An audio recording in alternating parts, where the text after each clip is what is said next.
buckaroos and buckarettes, good to be back with you again today. And today I'd like to talk to you about piezoelectric pickups. Now, what the heck is this? Lots of us have seen acoustic guitars that have pickups in them. Well, this is an acoustic guitar. This is a Fender CD60 that my wife got me. I like it very much. And it's got some electronics in it. So, number one, it's an acoustic guitar. It's not electric.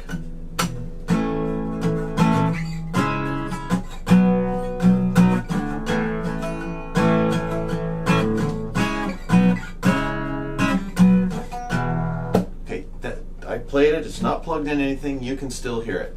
It makes sound when it's not plugged in, but it's hard to play one of these on a stage, or so I am told, without some kind of amplification. It needs an amplifier. Well, how do you make an acoustic guitar pickup? You could use an electromagnetic pickup like the ones I have right here.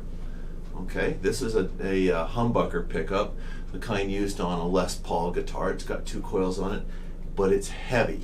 Well, the way this thing works, this plate here is very light. It's about 3 millimeters thick, about 2 millimeters thick, less than 1/8 of an inch, about 95 or 100 thousandths of an inch, so 2.2 millimeters. If I put this big hunk of copper wire and magnets on it, it's not going to sound very good at all. So even though this has steel strings, it's very hard to use one of these on it. It has a different class of pickups in it called piezoelectric pickups, and you can see, okay, there's the electronic controls right there, and on the back you can see here, there's the output jack, and there's a little battery pocket. So this thing has a pickup on it somewhere. How does this work? Well, let's go find out. Let me put my guitar down. All right, first thing you need to know about piezoelectric pickups is they work on the piezoelectric effect, and the piezoelectric effect was discovered by Pierre and Jacques Curie. Okay, and the idea of the piezoelectric effect is if you take a crystal that's piezoelectrically active, quartz is one of these. If you squeeze it, you get a voltage, and it's reversible. It's reciprocal. If you apply a voltage to it, it deforms. So what that means is, almost all of you are already using a piezoelectric crystal in your daily lives. You just may not know it. Every quartz watch uses a piezoelectric crystal. And if you look inside a watch, you'll see this little white stick in there, and it's little. It's very little. It has to fit in that watch. It's this tiny little thing, and it's got a wire coil wrapped around it. Well, all clocks do is count something that happens at very regular time intervals. One of the things that happens at a regular time interval is the oscillation of this little piezoelectric rod, and part of what the battery inside the watch does is just feeds a current in there to keep the thing vibrating. So instead of a pendulum or an escapement or something rocking back and forth inside your quartz watch, there's one of these. And these have been around since, I think, about the 1920s. So you already use the piezoelectric effect whether you know it or not. Okay, so what does a piezoelectric pickup look like? Well, there's a couple of ways you can make one. Here's one. I'll hold this up so you guys can see it. Hopefully, there you go. Put it up in front of the camera there. All right, this is a little disc. It's got a little, I don't know, brass, I think, back on it. And this stuff on the front right there is piezoelectric compound. It may be PZT, lead zinc titanate, I think is what PZT is. Another piezoelectric crystal, and it's got these little wires coming off of it. Well, what happens is when you vibrate this thing, really bend it, you get a little bit of strain in that piezoelectric coating, and what you get out these wires is a voltage. Okay? Now this one's a little bit unique. It's got 3 wires coming off. It's actually got two areas on them. I'm not sure quite why. I suspect one of them may be an oscillator and one may be a sensor, but I'm not sure. Okay, so if you want to amplify a guitar, you can stick these on the soundboard. And there are lots of piezoelectric pickups on the market that work this way. Here's one I've used.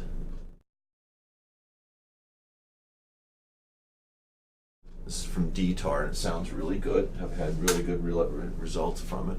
There's another one, though, that you see a lot, And it's in the way you put it in a guitar is it lives under the bridge. If you look at the bridge of a guitar, by the way, that's the bridge, okay? This little white thing here, that's called the saddle. And what the strings go over the saddle, and they're stopped at these pins here. That's the end of the string. So when the string vibrates, the force from the vibration is transmitted through the saddle to the bridge to the top. And this is what you're actually listening to. When I pluck that string, you're actually hearing air sound emanating from this. It's acting kind of like a speaker cone. So here's what a bridge looks like in cross section. And this is very blocky. This is just in concept. It's more sophisticated than this. But there's a wooden block and it's got a slot in it. What's in that slot is that little white plastic piece I just showed you. So that's the bridge. And this is the saddle. There you can buy little piezoelectric. They're essentially wires. They've got a little wound wire mesh around them, and those fit right under there. That little wire in there, that's your piezoelectric element. So that when the string vibrates, let's see, there's a string, say, and it goes down here. So the string's vibrating back and forth. It makes a force against the saddle. It makes a force against the saddle that's felt, transmitted, that force is transmitted to that little piezoelectric element in there. You deform the element, electricity. There's what you need. That's what turns the vibration of the string into a voltage you can then send to the amplifier. There's one problem. And the problem is called impedance. It's called impedance matching, to be more specific. The output impedance on one of these, measured in ohms, is around 15,000 more or less. It varies. I've seen everything from 8 to 20, but 10, 12, 14, 15,000 ohms is about where this is. Okay? And I'm going to explain impedance matching using a voltage divider. Okay, so a voltage divider looks like this. There's a voltage, come out like that. There's resistor 1. There's resistor 2. It goes back, okay? Now, because of the Kirchhoff's law, I think, all the voltage you generate there has to be dissipated across there. So when you go around this loop, the sum of all the voltages is going to be 0. This is output. So that's V in, and that is V out. All right? Now, I'm explaining this in terms of DC voltage and resistances. What's going on with a piezoelectric pickup or an electromagnetic pickup is AC voltages. So this is really impedance. But this analogy works well enough to explain what's going on. It's a lot simpler. All right? So this is the output impedance or voltage or resistance, really.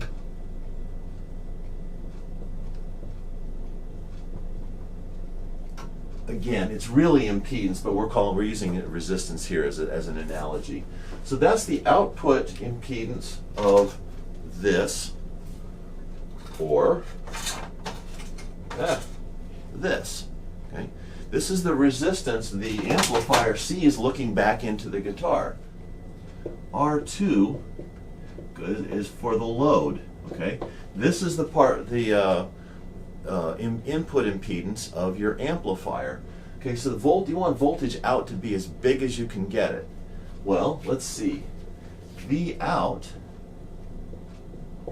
equals V in times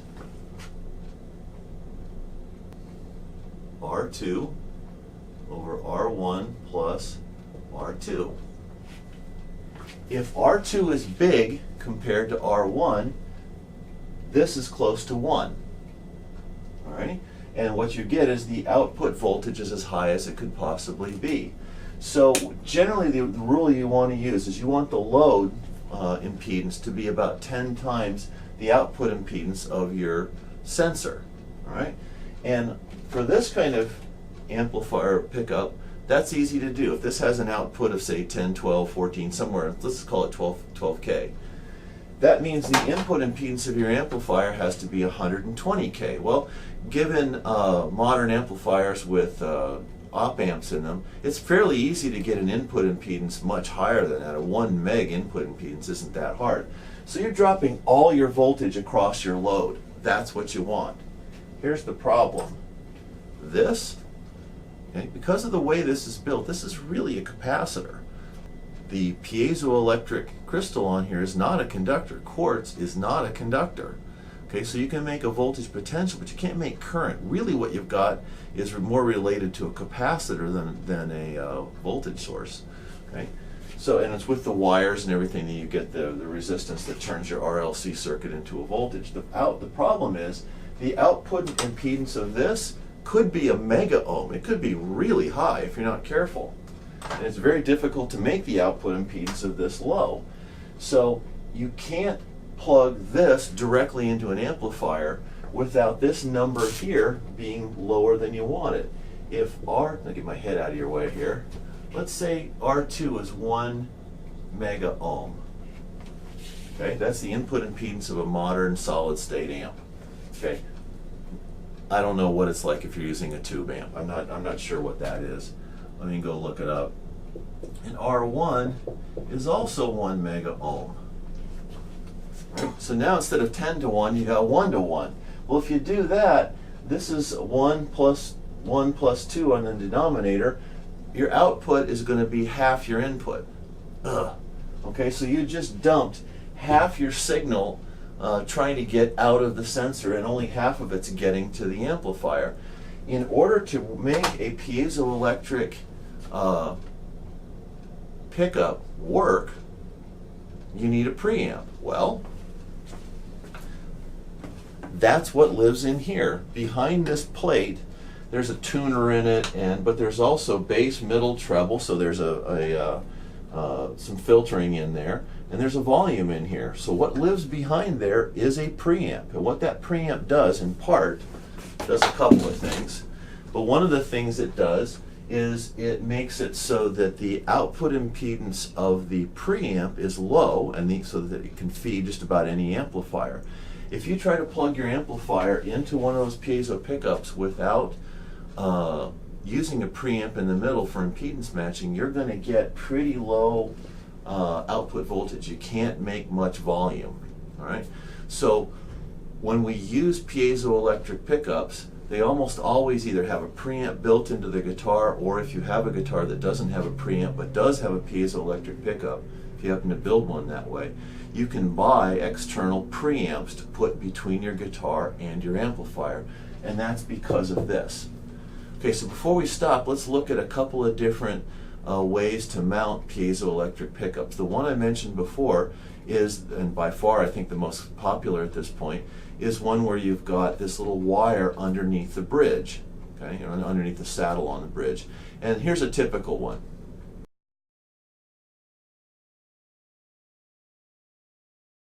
Another one that Taylor has developed, and I think it's part of their ES2 or ESS2, I'll have to go check, but they put the piezoelectric elements in the bridge but behind the saddle rather than under them. One of the complaints about having piezoelectric elements under the saddle is it doesn't sound enough like an acoustic guitar. It's got a very sort of artificial sound. If you're used to it, it's not a problem, but if you want to go for that real pure acoustic sound, you can't always get it from one of those, or it's difficult. You have to play some filtering games. So Taylor's approach has been to put piezoelectric elements in the bridge but behind the saddle, and use the motion of the saddle fore and aft to deform the piezoelectric elements so they make a voltage. And here's what the mounting looks like in one of those guitars. Now, I don't own one of those, but I've listened to them and they sound quite good, so go check it out. So there you have it, folks. We've got, here's what piezoelectric pickups are. They're nice, they're solid state. They use the piezoelectric effect was discovered in the 1800s. And it uses the same physics that runs your quartz watch that you may have on your arm right now. The only problem with them is that they have very high output impedance, so you need an amp with either very high input impedance or you need a preamp between the pickup and your amplifier.